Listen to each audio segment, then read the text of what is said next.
Hi అండి, అందరూ బాగున్నారా? స్వర్ణగిరికి వెళ్ళామండి. మా కోడలు వాళ్ళ అమ్మ నాన్న వచ్చారు. అందరం కలిసి స్వర్ణగిరి టెంపుల్కి వెళ్ళాము. చాలా బాగుందండి. అలా చూస్తూ ఉండిపోవాలనిపించింది స్వామిని. కానీ మా వారు ఎక్కడ పడితే అక్కడే ఆగిపోతున్నాం అని చెప్పేసి త్వరగా రండి రండి అంటుంటే నేను మన మనవరాలు బయలుదేరాము. మా వారు వెయిట్ చేస్తున్నారు చూడండి పైన. ఇద్దరం వెళ్ళాము. కానీ మా వారికి ఎలా ఉంటుందంటే టెంపుల్కి వచ్చామా, దర్శనం చేసుకున్నామా, వెళ్ళిపోయామా అన్నట్టు ఉండాలి.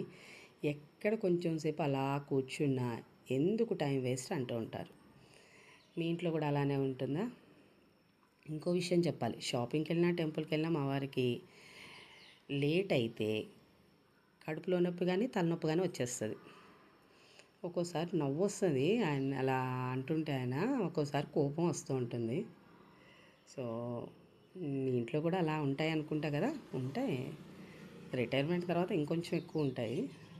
సో చాలా బాగుందండి స్వర్ణగిరి. కంపల్సరీ చూడని వాళ్ళు రండి, చూసిన వాళ్ళు కూడా మళ్ళీ రావాలనిపిస్తుంది. మా ఇంటికి ఎవరు వచ్చినా 15 మినిట్స్లో స్వర్ణగిరి ఉంటుంది. మా ఇంటికి దగ్గరలో ఇంకా 30 మినిట్స్లో యాదాద్రి ఉంటుంది. సో ఈ 2 టెంపుల్స్ కంపల్సరీ వచ్చిన వాళ్ళకి చూపిస్తూ ఉంటాము. వాళ్ళు చాలా హ్యాపీ ఫీల్ అవుతారు.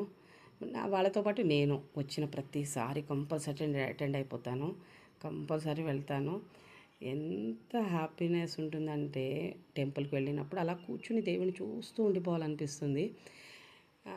కదలాలనిపించదు, అలా ఉండాలి. స్వర్ణగిరిలో అన్నీ మన తిరుపతిలో ఉన్న సేవలన్నీ ఉన్నాయండి. అన్ని సేవలు ఉన్నాయి. మళ్ళీ ముఖ్యంగా ఏంటంటే వాటర్లో స్వామి ఉంటారు కదా పవళించి, అది ఓన్లీ నేపాల్లో ఉందంట. మళ్ళీ ఇక్కడ మనకి స్వర్ణగిరిలో ఉంది. చాలా అద్భుతం అండి. అలా చూస్తూ చాలా బాగా ఉంటుంది ఈ టెంపుల్. కంపల్సరీ చూడాలి అందరూ. మీరు కూడా అంటారు చూసిన తర్వాత ఎంత ప్రశాంతంగా ఉంది అని చెప్పేసి. చూసారా, ఇలా కూడా తిరుపతిలో ఉంటుంది కదా, మనకి బయటకు వచ్చిన తర్వాత స్వామికి కర్పూరం వెలిగిస్తాం కదా హారతి ఇచ్చి, సేమ్ అలానే అనమాట. ఇక్కడ తిరుపతిలో ఉన్న సేవలన్నీ ఉన్నాయి. చాలా. మేము ఫస్ట్ కార్ పార్కింగ్ చేసి అటు సైడ్ నుంచి వచ్చాము. రిటర్న్లో ఈ దశావతారాలు ఉన్నాయి, స్టార్టింగ్ పాయింట్కి వెళ్ళాలని చెప్పేసి ఇటు దిగామన్నమాట.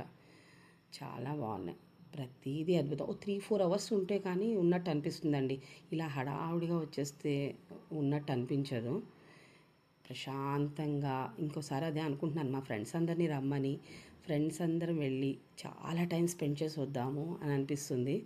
చూద్దాం ఎప్పుడు జరుగుతుందో అది. ఓకేనా, చాలా బాగుందండి. పాదాలు కూడా చూడండి, స్వామి పాదాలను కూడా అలా చూస్తూ ఉండిపోవాలనిపిస్తుంది కదా.